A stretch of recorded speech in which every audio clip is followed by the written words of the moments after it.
बंदी छोड़ सतगुरु रामपाल जी महाराज की जय हो। दादा गुरु रामदेवानंद महाराज की जय हो। बंदी छोड़ कबीर साहिब की जय हो। ज्ञान अमृत एवं षड्यंत्र का विष नामक पुस्तक सासाराम बिहार सीनियर हाईकोर्ट के वकील शशि भूषण दास जी ने लिखा है। पुस्तक को प्राप्त करने के लिए 9931592093 पर संपर्क करके पुस्तक प्राप्त कर सकते हैं। PDF या लिंक प्राप्त करने के लिए 98286565 देवपाल दास, सूरतगढ़ जिला, श्रीगंगानगर, राजस्थान से सत साहिब। बचाव पक्ष के गवाहन। बचाव पक्ष की ओर से न्यायालय में कुल 19 गवाहों की गवाही प्रस्तुत किए गए, जिनका नाम क्रमशः निम्न प्रकार है। DW 1 Ajay Nath, medical record technician Agroha. DW 2 head constable Naseeb Singh. DW 3 doctor Ram Babu, MO medical college Jhansi. DW 4 doctor Anand Ram. DW 5 doctor Nipun Gupta, MLC LB medical college Jhansi. DW 6 Rajiv Narang, हृदय रोग विभाग, ALL MS। DW 7 doctor MK Garg. DW 8 Pawan Ishar, DC office का clerk. DW 9 Ishwar Singh, DHBBNL Barwala. DW 10 doctor LK Jha, doctor अनंत राम अस्पताल द्वारा visiting consultant. DW 11 आशु Kansal, clerk दुर्घटना एवं आपातकालीन विभाग अग्रोवा। DW 12 डॉक्टर समीर प्रधान, CHC रामपुरा जिला, Jalaun Uttar Pradesh. DW 13 Nagendra Singh Chauhan. DW 14 ASI Sushil Kumar. DW 15 Dilbag Singh. DW 16 Mahavir Singh. DW 17 Sandeep पुत्र राम कुमार। DW 18 राज कुमार। DW 19 संदीप पुत्र राम मेर। बचाव पक्ष की ओर से प्रस्तुत उक्त सभी गवाहों ने क्या क्या गवाही दिया, इस संबंध में लिखना अनायास ही समय का जाया करना होगा, इसलिए इसके द्वारा दिए गए मुख्य बयानों को रखना ही उचित समझता हूँ। DW 1 बचाव पक्ष का गवाह संख्या 1 अजय नाथ का बयान। ये गवाह अग्रोवा अस्पताल में मेडिकल रिकॉर्ड टेक्नीशियल है। इन्होंने रजनी का इंडोर फाइल साथ में लाया। उन्होंने अपने गवाही में बताया कि फाइल में जो रिकॉर्ड की गई के आधार पर रोगी रजनी को दिनांक 19/11/2014 को 3:30 बजे सुबह में मृत अवस्था में लाया था। अपने जिले में इन्होंने बताया कि उन्हें पता नहीं कि मृतका रजनी की किसी रिश्तेदार ने चिकित्सा अधिकारी को उसकी बीमारी के बारे में बताया या नहीं। DW 3 बचाव पक्ष का गवाह number 3 Ram Babu, MO medical college Jhansi का बयान। उन्होंने रजनी का बेड हेड टिकट एवं ट्रीटमेंट चार्ज दिनांक 19/3/2013 से 1/4/2013 तक लेकर आए। इन्होंने स्वीकार किया कि रजनी हृदय रोग से ग्रसित थी। यह स्वीकार किए कि रजनी का रोग अमावती हृदय रोग था। इस रोग में हृदय ब्लॉकेज हो जाता है। इसका परिणाम होता है कि शरीर के विभिन्न भागों में ब्लड का सप्लाई नहीं हो पाता। पुनः अपने बयान में कहते हैं कि रजनी हृदय बालव की पुरानी बीमारी से पीड़ित थी। DW 4 बचाव पक्ष का गवाह डॉक्टर अनंत राम का बयान। ये जनता हॉस्पिटल बरवाला के डॉक्टर हैं। उन्होंने अपने बयान में बताया कि दिनांक 8/11/2014 को सतलोक आश्रम में बलजीत सिंह मोबाइल कॉल आया। ये अन्य doctor MK Garg, doctor Naresh Satsangi, doctor Gyanendra एवं डॉक्टर LK झा के साथ सतलोक आश्रम बरवाला में रामपाल जी महाराज की बीमारी मेडिकल जांच हेतु गए। आगे बताते हैं कि बाबा रामपाल को कार्डियोलॉजिस्टिक के यहाँ दिखाने के लिए एडवाइस दिया।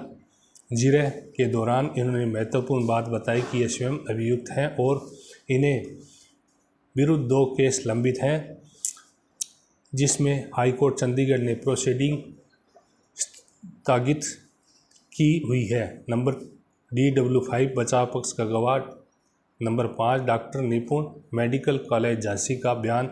ये बताया कि 19/3/2013 को रजनी के मेडिकल चेकअप एवं ट्रीटमेंट हेतु डॉक्टर के बोर्ड में से एक सदस्य थे।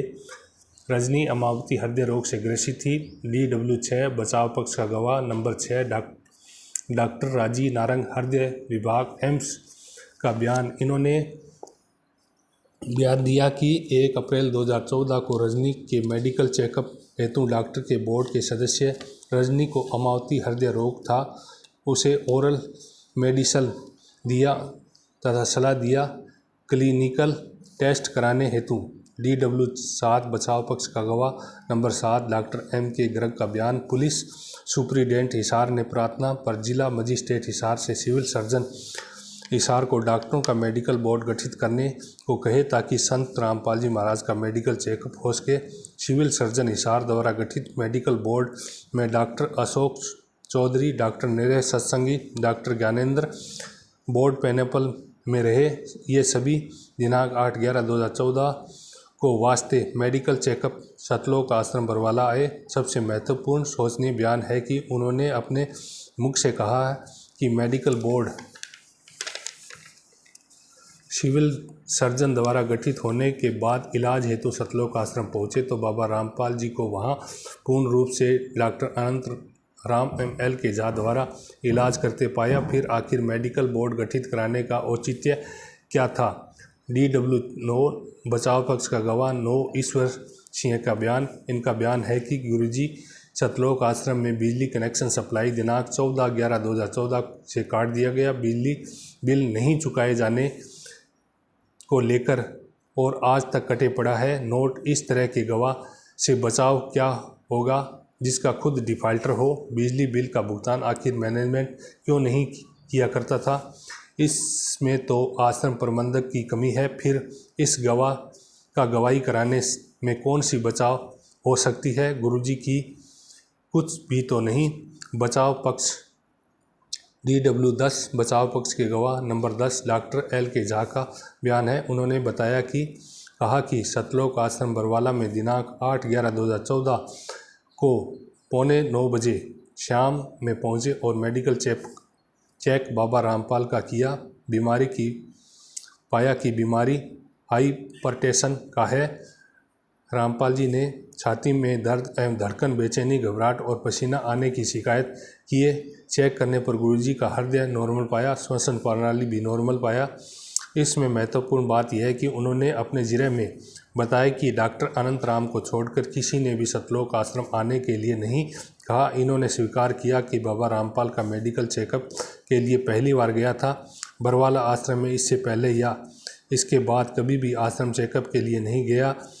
ये भी स्वीकार करते हैं कि इन्होंने बाबा रामपाल को अच्छे अस्पताल में अच्छे इलाज हेतु शिफ्ट करने के लिए सलाह नहीं दिया था। इन्होंने बयान दिया कि ब्लड सैंपल वगैरह नहीं लिया था। सतलोक आश्रम जाने के क्रम में कोई भी मेडिकल औजार इन्होंने नहीं लिया था। सभी मेडिकल औजार सतलोक आश्रम बरवाला में उपलब्ध था।